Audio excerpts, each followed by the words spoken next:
Hello बच्चों, आज हम कक्षा 12 के जीव विज्ञान के दूसरे अध्याय के 5वें भाग का अध्ययन करेंगे। तो अगर इससे पहले के भाग को आप लोग नहीं देखे हैं, इसका लिंक इस वीडियो के डिस्क्रिप्शन में है, वहाँ पे जा करके आप लोग इस वीडियो को देख लें ताकि ये वाला भाग आप लोगों को अच्छे तरीके से समझ में आए। तो पिछले भाग में हम लोगों ने बात की थी शुक्राणु की संस्कृति और अंडजनन प्रक्रिया के बारे में हमने पूरा उसका विस्तृत अध्ययन किया था। आज हम लोग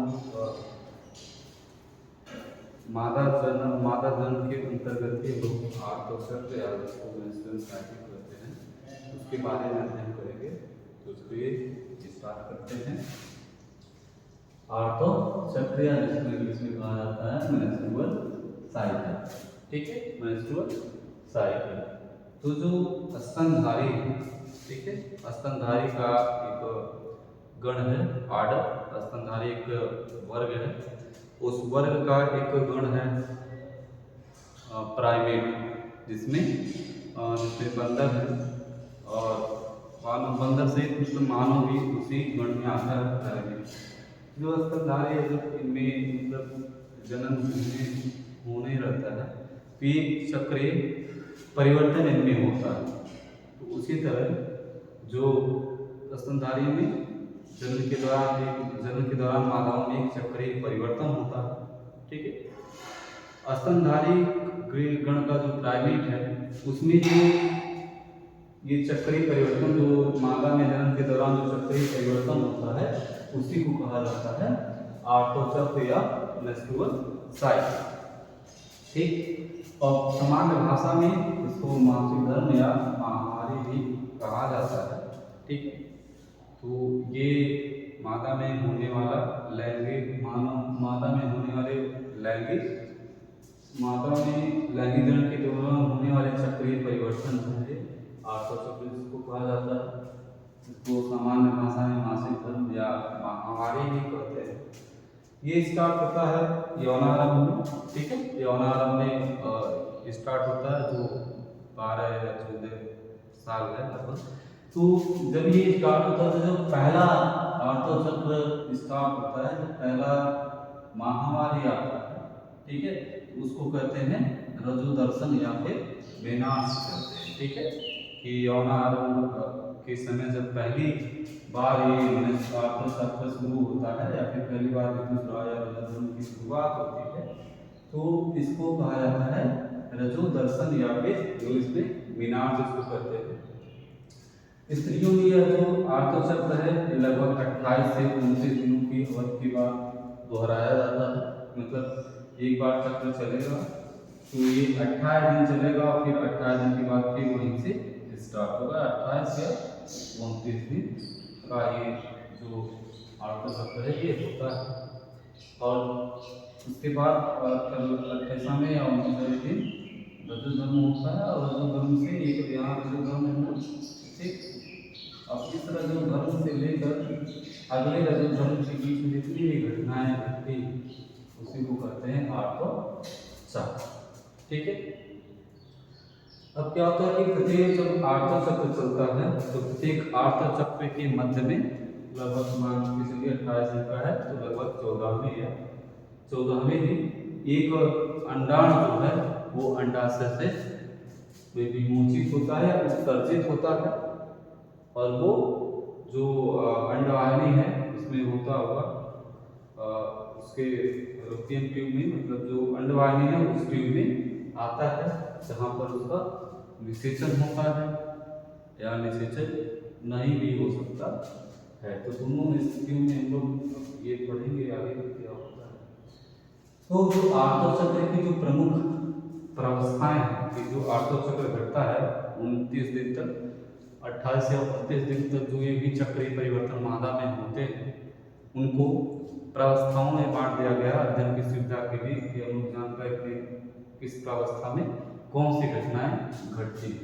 तो जो पहली प्रावस्था है वो है आर्तो प्रावस्था या फिर मेंस्ट्रुअल फेज जिसको इंग्लिश में कहते हैं। ये पहली प्रावस्था है मेंस्ट्रुअल साइकिल की या फिर आर्तो चक्र की। दूसरी प्रावस्था जो है वो है फुटकी प्रावस्था या जिसको इंग्लिश में कहा जाता है फॉलिकुलर फेज। तो ये आर्तो चक्र की दूसरी प्रावस्था है। तीसरी प्रावस्था है अंडोत्सर्ग प्रावस्था, जिसको ओव्यूलेटरी फेज इंग्लिश में कहते हैं। और जो चौथी प्रावस्था है वो है पीत प्रावस्था या फिर इंग्लिश में जिसको कहते हैं ल्यूटियल फेज। ठीक है, तो ये आर्तो चक्र की 4 प्रावस्थाएं हैं। आर्तो चक्र में जो भी घटनाएं होती हैं वो उनको अध्ययन की सुविधा के लिए 4 प्रावस्थाओं में बांट दिया गया है। और प्रत्येक जो प्रावस्था है उसमें कुछ घटनाएं हैं वो घटती हैं एक क्रम में। ठीक है, तो सबसे पहले हम स्टार्ट करते हैं आर्तो प्रावस्था। ठीक, आर्तो प्रावस्था। आर्तो प्रावस्था ये आर्तो चक्र की जो है प्रथम प्रावस्था है, जिसमें रक्तस्राव होता है। जो मादा का जो जननेंद्रिय है वहां से रक्तस्राव होता है, रक्त निकलता है, और ये लगभग 3 से 5 दिन तक चलता है। इसका कारण क्या है? इस रक्तस्राव का कारण है कि जो गर्भाशय की ये गर्भाशय है, इसकी जो सबसे आंतरिक स्तर, ठीक है, सबसे आंतरिक स्तर जिसमें हम लोगों ने पढ़ा था 3 स्तर इसमें होते हैं। ठीक है, तो जो सबसे आंतरिक स्तर है जिसको इंग्लिश में एंडोमेट्रियम कहा जाता है, ठीक है, वो कट के, ठीक है, टुकड़े में हो करके थोड़ा सा रक्त वाहिनियों के साथ जो है वो बाहर निकलता है। ठीक है, बाहर निकलता है, और यही जो है ये आर्तो प्रावस्था है। ठीक,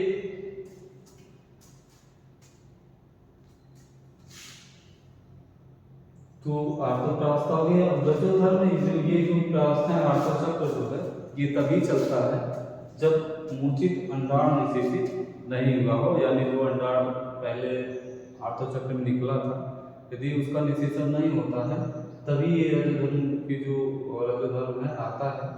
अगर रजोधर्म नहीं आ रहा है तो उसका ये सीधा संकेत होता है कि हो सकता है कि गर्भधारण हो। ठीक है, लेकिन कभी कभी ये जो रजोधर्म का ना आना इसके अन्य कारण भी हो सकते हैं, जैसे मानसिक तनाव हो गया या निर्बल स्वास्थ्य हो गया। तो ये भी कारण है कि इस स्थिति में भी रजोधर्म जो है वो नहीं आ सकती है। लेकिन सामान्यतः अगर रजोधर्म नहीं आता है तो वह गर्भधारण का संकेत देता है या वो गर्भधारण का ही संकेत है। ठीक है, तो ये हो गई आर्तो प्रावस्था की बात। दूसरी प्रावस्था आती है हमारी फुटकी प्रावस्था। फुटकी प्रावस्था में क्या होता है कि इस प्रावस्था के दौरान गर्भाशय के भीतर प्राथमिक ऊतक में वृद्धि होती है, जो हम लोगों ने अन्य जन्म में पढ़ा था। उसमें जो भी प्राथमिक ऊतक होता है वो वृद्धि करता है, जैसा कि यहाँ आप लोग देख सकते हैं कि ये प्राथमिक ऊतक जो है वो वृद्धि करता है, तथा इसके साथ जो गर्भाशय की ये है, ये हमारा आर्तो प्रावस्था था, जिस दौरान ये कट करके छोटे टुकड़े में होकर के जो मादा का जननेंद्रिय है उससे रक्तवाहिनियों के साथ जो है रक्त के साथ बाहर निकलता है। फिर स्टार्ट होता है फुटकी प्रावस्था। इस अवस्था में जो गर्भाशय है अंतर स्तर है एंडोमेट्रियम है।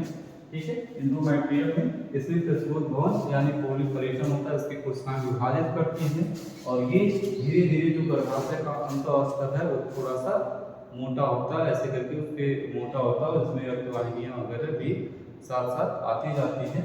तो यहाँ पे जो गर्भाशय अंतर स्तर है उसमें उसका जो अंतर स्तर है उसमें प्रतिरोध भवन होता है, अर्थात वो उसका गर्भाशय स्तर थोड़ा सा वृद्धि करता हुआ जो है वो गर्भ रोपण के लिए तैयार हो रहा होता है। तो ये है फुटकी प्रावस्था जो 5वें दिन से 14वें दिन तक चलती है। ठीक है, इस दौरान जो है अंडाशय और गर्भाशय में जो भी परिवर्तन हो रहे हैं, अंडाशय में या फिर गर्भाशय में, इन दोनों में जो भी चक्रीय परिवर्तन हो रहे हैं ये कंट्रोल में होते हैं किसके? अग्रपीयूष ग्रंथि के। और अंडाशय का जो अंडाशयी हार्मोन है, जो अंडाशय से हार्मोन निकलता है उससे कंट्रोल होता है।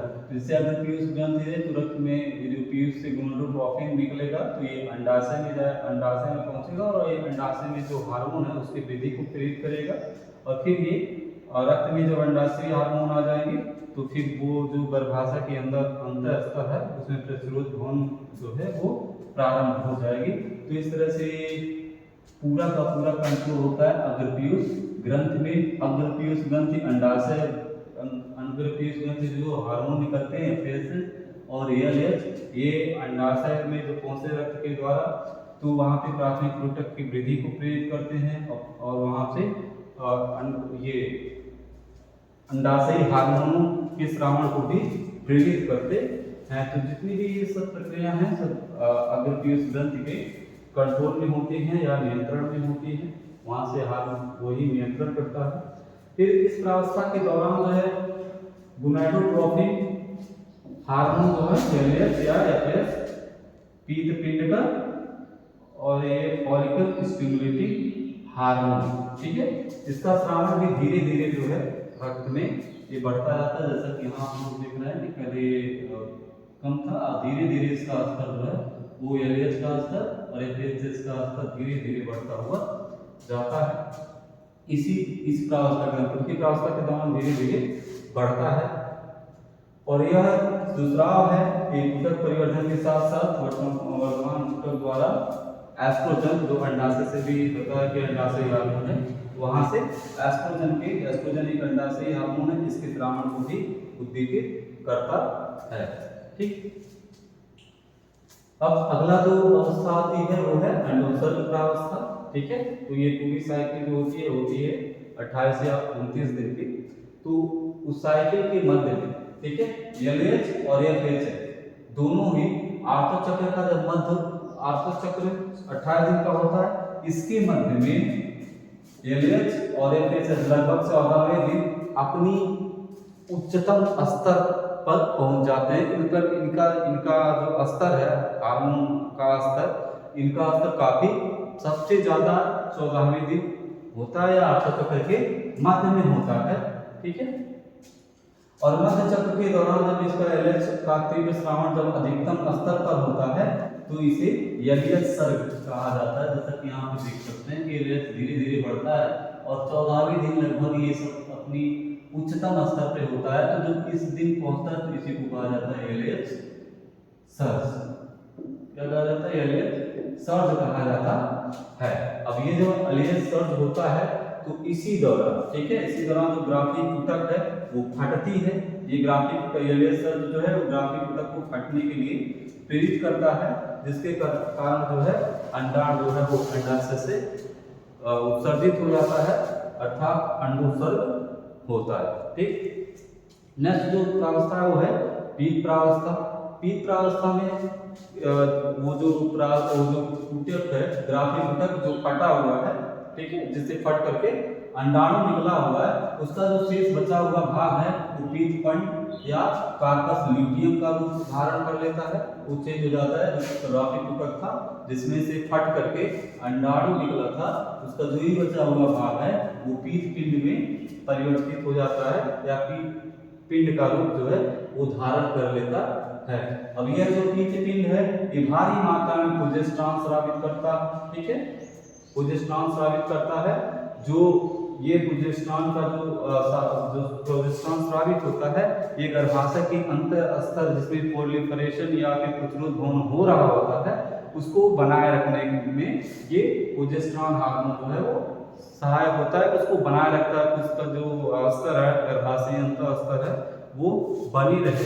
ठीक है, अब इस प्रकार जब गर्भाशय अंतर स्तर निषेचित अंडाणु के अंतर्रोपण और सगर्भता के अन्य घटनाओं के लिए आवश्यक होता है कि जो गर्भाशय का ये बहुत आवश्यक है कि जो गर्भाशय अंतर स्तर में ये जो प्रतिरोध भवन हो रहा है, यहाँ से जो वृद्धि हो रही है, ठीक है, वृद्धि हो रही है, ये आवश्यक है कि जिससे जो अंडाणु है अगर उसका निषेचन हुआ तो उसके अंतर्रोपण और सगर्भता की स्थिति की घटना जितनी भी घटना है उसके लिए जरूरी है कि ये जो गर्भाशय का अंतर स्तर है इसमें प्रतिरोध भवन का जो असर है वो प्रतिरोध भवन की जो प्रक्रिया है वो होती रहे। ठीक है, अब क्या होता है कि अगर सगर्भता हो गया कि नहीं, जो अंडाणु था अगर वो निषेचित हो गया, ठीक है, अगर वो निषेचित हो गया तो आर्त चक्र की जितनी भी घटनाएं हैं वो सब कंप्लीटली बंद हो जाएंगी। ठीक है, जितनी भी प्रावस्थाएं इसकी सब बंद हो जाएंगी और इसलिए इस समय से ऋतुधर्म जो है वो नहीं होगा अगर अंडाणु निषेचित हुआ है तो, ठीक है। सगर्भता अगर मतलब अंडाणु निषेचित होगा तो सगर्भता होगा, और सगर्भता अगर होगा तो आर्तचक्र की जितनी भी घटना है सब रुक जाएगी, कोई भी घटना नहीं चलेगी और रजोधर्म भी नहीं होगा, ठीक। और जब मान लीजिए कि अगर अंडाणु का निषेचन नहीं हुआ तो उस समय क्या होता है कि जो पीतपिंड है, ठीक है, जो पीतपिंड जो मतलब इसमें से अंडाणु निकला है, ठीक है, वो उसका विघटन होने लगता है, अर्थात उसका ह्रास होने लगता है। और यह जब ह्रास होने लगता है तो वहां से जो हार्मोन है प्रोजेस्टेरॉन जो निकल रहा था वो नहीं निकलता है, और वो जब नहीं निकलता है तो जो गर्भाशय की अंतःस्तर है वो विखंडित होने लगती है, और फिर से क्या होता है, रजोधर्म का एक नया चक्र शुरू हो जाता है, यानी महामारी जो है उन्हें होती है, ठीक है। अगर अंडाणु निषेचित हो गया तो आर्तचक्र की जितनी भी घटनाएं हैं वो सभी पूरी तरीके से बंद हो जाएगी। अगर ये नहीं हुआ तो जो पीतपिंड है जिसमें से फट करके अंडाणु निकला है उसका विघटन होने लगता है, ह्रास होने लगता है, और जिसके कारण इसके द्वारा जो स्रावित हार्मोन है प्रोजेस्टेरॉन उसका स्तर जो है कम हो जाता है, और जब इसका स्तर कम हो जाता है तो जो गर्भाशय की अंतःस्तर जिसमें प्रचुर धमन है उसका विखंडन होने लगता है, और विखंडन होने के बाद वही रक्तवाहिनियों के साथ जो है बाहर निकलता है, अर्थात फिर से जो वो थी पहली अवस्था इसकी आर्द्रोक्रावस्था वो फिर से शुरू हो जाती है, ठीक है। अब ये जो आर्तचक्र है, ठीक है, ये यौनारंभ में शुरू होता है, लेकिन स्त्रियों में यह लगभग 50 वर्ष की आयु के लगभग ही जाता है। 50 वर्ष की आयु के बाद ये बंद हो जाता है, आर्तचक्र नहीं चलता, ठीक है। अब जो लास्ट वाला है कि जिसके बाद बंद होता है, ठीक है, जो लास्ट आर्तचक्र चलता है, जो लास्ट महामारी आती है, तो उस स्थिति को कहा जाता है रजनोवृत्ति या मीनोपॉज, ठीक है, मीनोपॉज कहा जाता है। इसके बाद फिर ये जो आर्तचक्र की जितनी भी घटना है ये सब घटित नहीं होती हैं, लेकिन इसकी उम्र कितनी है, 50 साल लगभग है, कि 50 वर्ष की लगभग मतलब ये कम हो सकता है या फिर अधिक भी हो सकता है, वो डिपेंड करता है शारीरिक स्वास्थ्य अन्य कारकों पर भी निर्भर करता है, ठीक है। इस प्रकार रजोदर्शन से लेकर रजोवृत्ति की अवस्था में चक्रीय रजोधर्म समान जन्म अवधि का सूचक है, कि जो मादा है वो मतलब गर्भधारण इसी स्थिति रजोदर्शन से लेकर रजोवृत्ति की समय, रजोवृत्ति के बीच का जो समय है इसी समय वो गर्भधारण कर सकती है, इसके पहले या बाद में नहीं हो सकता है, अपवाद स्वरूप हो भी सकता है, बट सामान्यतः एक सामान्य जन्म अवधि जो है वो रजोदर्शन से लेकर रजोवृत्ति या जिसको मीनार से लेकर मीनोपॉज तक की अवस्था में को ही समान जन्म की अवधि को समान जन्म अवधि माना जाता है। तो आज के लिए बस इतना ही। अगले वीडियो में हम लोग बात करेंगे निषेचन या अंतःरोपण की, और वहीं से अगले भाग में जो चैप्टर है ये खत्म हो जाएगा।